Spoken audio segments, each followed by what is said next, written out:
In the previous discussion, we heard how Senator Clara M. Recto and co-author Jose P. Laurel defended the RA 1425, known as now as the Rizal Law.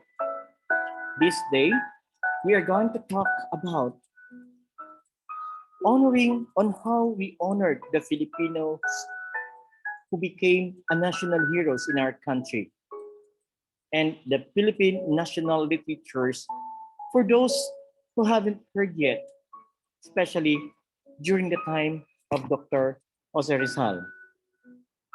Let's begin. Honoring the Filipino national heroes. The Philippines recognized the significant contribution of certain personalities to the growth of Filipino minds, the acquisition of independence and their participation in the molding of Philippine history.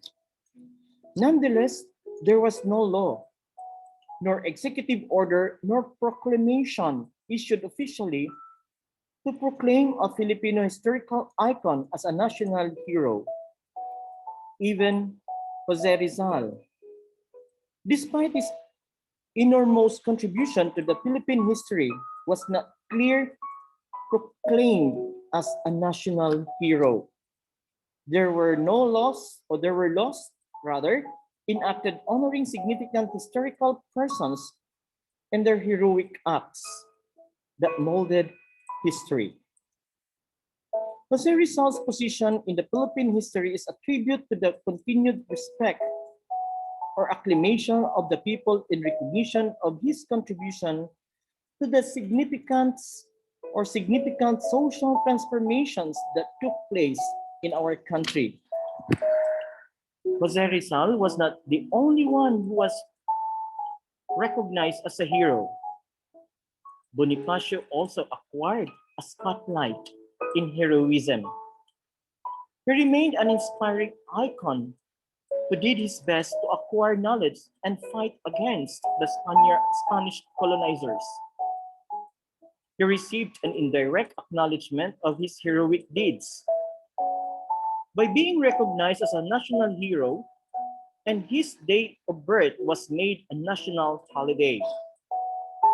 Rizal and Bonifacio were great men who contributed to the acquisition of the Philippine independence from the Spanish regime and abuses. Despite the absence of a formal declaration of proclaiming them as a national heroes, Philippine history applauded these men and had kept their contributions passed on to generations, and even into our generations now, including you. In your current generation, it is already handed down so that you'd be able to know a little bit or a story behind on how Rizal and Bonifacio was treated before and even until now. As historians argues, that heroes must not be legislated. The acclamation for heroes would be recognition enough. Also, the recognition is better executed in the academe, where the stories about their contributions to our country's history will relive.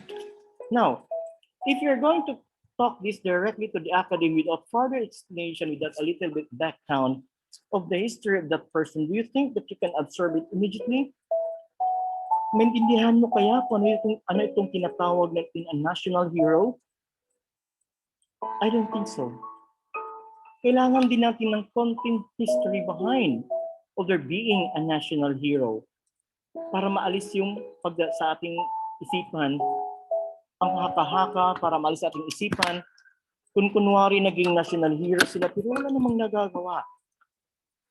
Mahirap pa na maging national hero.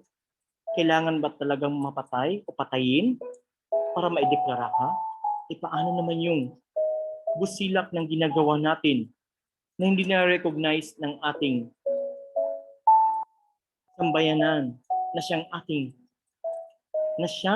silang nakapalibot sa ating araw-araw na pamumuhay.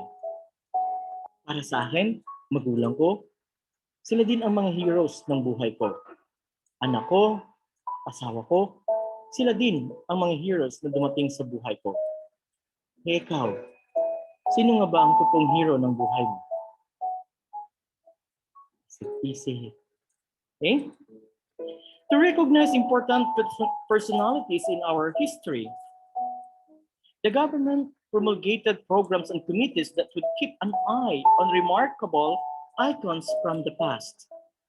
Thus, on March 28, 1983, then President Fidel V. Ramos issued Executive Order Number 75 titled Creating the National Heroes Committee under the Office of the President. The said committee was created to learn, assess, and suggest national personalities in recognition of the impact that such people made on Philippine history.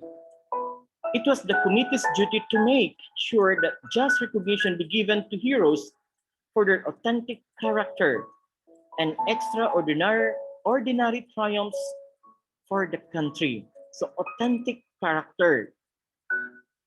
So, yung intention niya talaga sa pagtulong sa isang bansa, yung intention niya talaga sa pagtulong ng isang organisasyon na pantay ang tingin para sa kabutihan, hindi para sa sariling kapakanan lamang. Extraordinary yung pinapakita ni Bonifacio and Rizal kasi pinaglalaban nila hindi yung sarili nila, hindi yung sariling pamilya lang nila, kung hindi ang bansang ating tinatahak sa kasalukuyan, ang bansang Pilipinas. In compliance, the National Heroes Committee submitted criteria for national heroes. The Technical Committee of the National Heroes Committee held a series of meetings on June 3, 1993, August 19, 1993, and September 12, 1994 to November 15, 1995, respectively, defining, discoursing, and deliberating upon the merits of the various definitions and criteria of a hero. The committee adopted the following criteria as basis for historical researchers in determining who among the great Filipinos who would be officially proclaimed as national heroes. Here are the series of criteria. 1. Heroes are those who have a concept of nation. A concept of nation, makabansa. And thereafter, aspire and struggle for the nation's freedom. Heroes are those who define and contribute to the system or life of freedom. Makabayan na naghahangad ng magandang kalayaan at makiwasay na pamumuhay hindi lamang sa kanyang sarili, pati na rin sa buong mamamayan ng ating bansang Pilipinas. Pangalawa, order for a nation. So paano? Ito yun ang nangyayari sa ating bansa. Ito yung gusto niya sa bansa. Ito yung kaguluhan, pero gusto niya ng kapayapaan. Nakuha niya at nakamtan. Extraordinary job. Malamang datapwat pwedeng pagbigyan ng karangalan. Kasi na nga dito yung ating kasalukuyang 16th President of the Republic of the Philippines. Dami siyang nagawang kabutihan sa ating bansa. Hindi niya pinamala sa social media, hindi niya pinakita kasi palihim na ginagawa niya ang trabaho niya bilang isang ehemplong lideres ng ating bansa. Pinili natin na maging isang presidente, ginampanan niya lahat. Ni isa sa atin walang nakakaalam maliban lamang sa kanyang personal friend na si Senator Bongo. Allow me to mention it. Siya lang nakakaalam kung ano talaga yung katuturan ng kabutihan at ginintuang puso ng ating 16th Republic of the Philippines na presidente in the person of President Rodrigo Roa Duterte. Ayaw magpa-picture. Hindi kagaya ng iba dyan. Daming lapidang makikita. Kasi tama naman talaga ang ating presidente. Bayani ang pag-uugali. Hindi niya pera ang ginagasta niya para sa infrastruktura ng ating bansa. Pera ng sambayanang Pilipino nang gagaling sa ating mga taxes. Kaya walang karapatan ni ninumang public official na angkinin ang proyektong ito. Ikaw ang napangasiwa kasi ikaw ang nabigyan ng responsibilidad na pangasiwaan. Pero hindi mo personal money ang ginagamit. Pasensya na po. Yun lang po kasi ang pananaw ko. Pasensya kung may natamaan ako. Hindi ko sinasadya. Sinasabi ko na yung ano yung sasalubin ko. Walang personalan po dito ha. I'm just sharing only the thing that I wanted to share because we are living in a freedom country. Peace po tayo. Okay? Next, the third one. Heroes are those who contributed to the quality of life and destiny of a nation. This was according to the National Commission for Culture and the Arts 2015. So heroes are those who contribute to the quality of life and destiny of a nation. So pantay-pantay. Kung ano ang nasyon natin ngayon, kung anong bandilang dinadala mo ngayon, bukas sa hinaharap parehas pa rin yun. Ang mahalaga, ikaw. You are convinced of what you're doing. You know what you're doing. You are not easily to be mabray.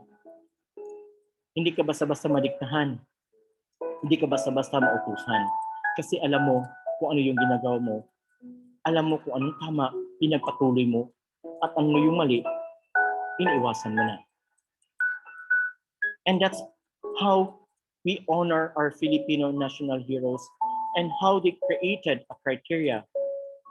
And this was happened during the presidency of our former president, Fidel B. Ramos, way back March 28, 1983, when he started to issue the Executive Order number 75, titled Creating the National Heroes Committee under the office of the president. Okay, so let's continue now. So let's continue to the next topic, the Philippine national literature.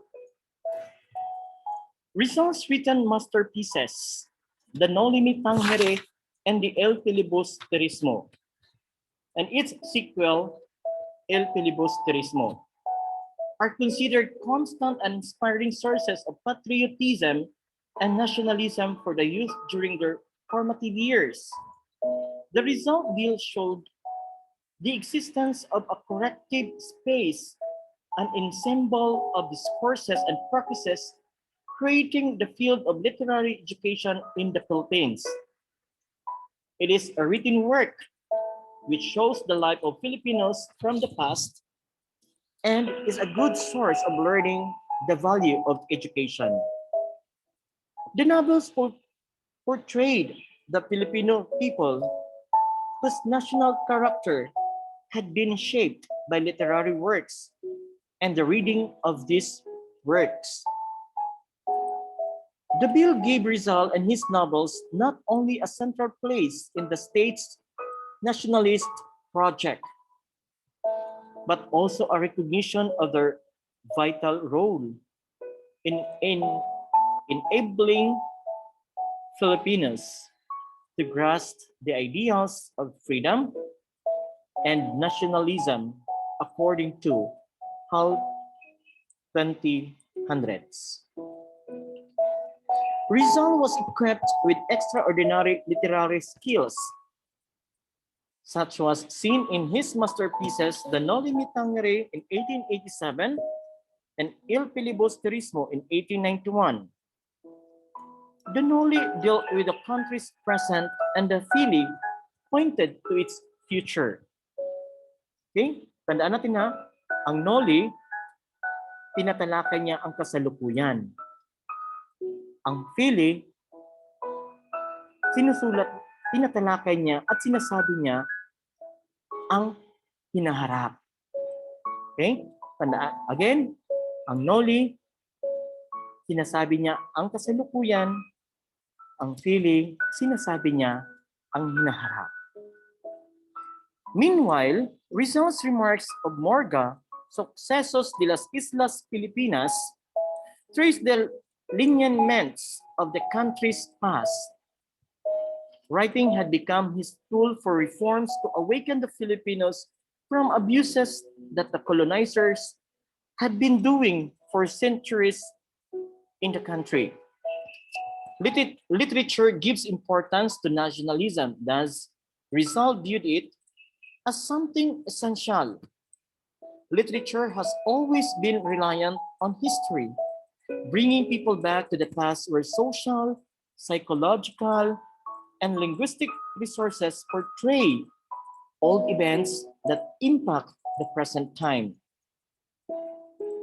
Two prepositions exist in the vitality of nationalism according to literature works and vice versa. The ability of literature to honestly present history and to intervene in history.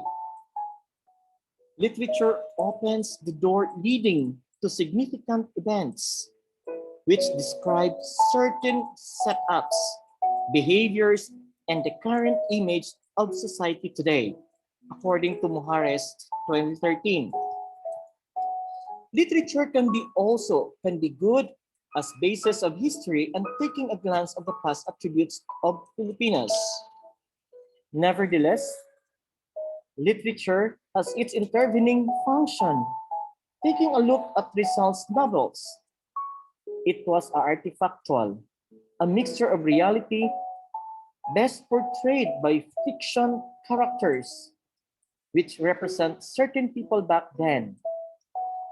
It's a result of all the observations and experiences of Jose Rizal in Philippine society. Literature was his way of showcasing society's creative hard work and ambitions. Hence, Filipinos back then were able to acquire, preserve rather, and reshape their culture through literature, which was rooted their ancestors' days. This shows the intertwined relationship of literature and Philippine nationalism, strengthened by the idea that literature embodies and creates cultures. Furthermore, literature is a good driving tool to execute authority and command one's country. Rizal argues that Tagalog literature is living and vigorous. Through writing, people can exercise authority. Hence, Filipinos ought to be participative in the literary field, especially in matters affecting the country as a whole. Literature allows people to speak and change the future. It's an execution of dominance in one's literary work. Handa ka ba? Kaya mo ba? Nagamitin mo yung sarili mo para tumayo sa sarili mong bansa, para tumayo sa sarili mong mamamayan. Nahirapan kang tumayo sa sarili mong paan. Kasi dependent tayo masyado. Hindi gumagalaw yung tamang pag-iisip natin kasi we are imprisoned of what we are doing right now. We are imprisoned to our vices that makes us a lazy one. Huwag kayong papayag na tawagin kayong mga indolents. Kasi nga si Rizal, pinaglaban tayo kasi hindi tayo mga tamad. E ikaw, honor. Di ba? Honor. Nag-aral ba? Kumusta naman yun? Ang literatura ng Google, di ba nakakatulong? Ang saya-saya. Maging honor tayo. Pero sa sarili nating literatura, hindi natin natuklasan ang tamang gawi kung paano maging totoong bilang isang honor. From the word honor, honoring the Filipino sa kagandahan ng kanyang ginagawa, sa busilak ng kanyang kalooban, nakaratay ang katotohanang ehemplong gawain para maging karapat-dapat na tawaging honor. Let's continue. Nevertheless, literature assumed an intervening function precisely because Rizal's novels served as artifactual. Concrete examples of a Filipino culture that was conceived as the sum total of all the products of a society's creative labor and aspirations. At the same time, these works were the means by which any other Filipino could acquire, preserve, and reshape some or such a culture, so to say. In this manner, the relationship between literature and Philippine nationalism was cemented through a paradoxical notion that literature or literary works both embodied culture and helped create that culture. Kung ano yung kulturang pinamala sa atin, tinutulungan pa natin yung kultura para maglago. Hindi yung maging stagnant ang kulturang ating nakasanayan. At binabagay din natin ang kultura sa akma at sa tamang panahon at sa panahong tinatahak natin sa kasalukuyan. Also, literature must not only demonstrate that it has past to show, but also a future to touch. No, ito lang ipapakita ko, pero kinabukasan hindi mo na mahawakan. Mas maganda yung pinapakita natin ngayon at sa kasalukuyan. At kinabukasan, nakikita ko siya at nahawakan ko pa rin. Kagaya ng aklat ni Rizal, the Noli Me Tangere and the El Filibusterismo, and I do believe it was preserved, the original manuscript sa National Museum of Rizal. Naririnig natin, pero pwede pang mahawakan at mapakinabangan at nagagamit pa hanggang sa kasalukuyan. At ikaw yun, isa ka doon sa naka-benefits ng kanyang obra maestra. This Rizal asserted that Tagalog literature is living and dynamic. Likewise, he also recognized that writing is an exercise in authority. Kaya nga, masarap yung magsulat ka kasi ikaw may akda, ikaw may ari. Kaya nga, have you noticed, pag magsasagot ka ng mga assignments, nilalagyan talaga ng anti-plagiarism. Kasi dami ngayong, hindi lang ikaw, dami na tayo, dami na kayo, dami na tayo, dami na kayo, damay-damay na to, na hindi gumagawa ng tamang assignments, kinokopya lamang. Walang originality. Pag tatanungin mo, nagagalit. Ba't ka nagagalit? Kung talagang itong gumawa niyan, masagot at masasagot mo talaga ang mga katanungang ibabato sa iyo. Huwag kang matakot because you are the author and you are the owner of that manuscript of yours. And in the contest over authority, Filipinos must not only be active participants, they must, particularly in matters pertaining to their country, exercise command according to how 2000s. So, kaya mo, ipaglaban mo, masasagot mo ang dapat masagot sa mga katanungan. Hindi ka duhag, hindi ka takot kasi ikaw may-ari. Rizal has written a Tagalog novel after the appearance of Philippine so to say. In 1891 to 1892, he wrote his third novel entitled Makamisa. This novel was written for the Tagalog readers and not for the European readers. Imagine, dati yung sinulat ni Rizal, it's more on Spanish or Latin languages.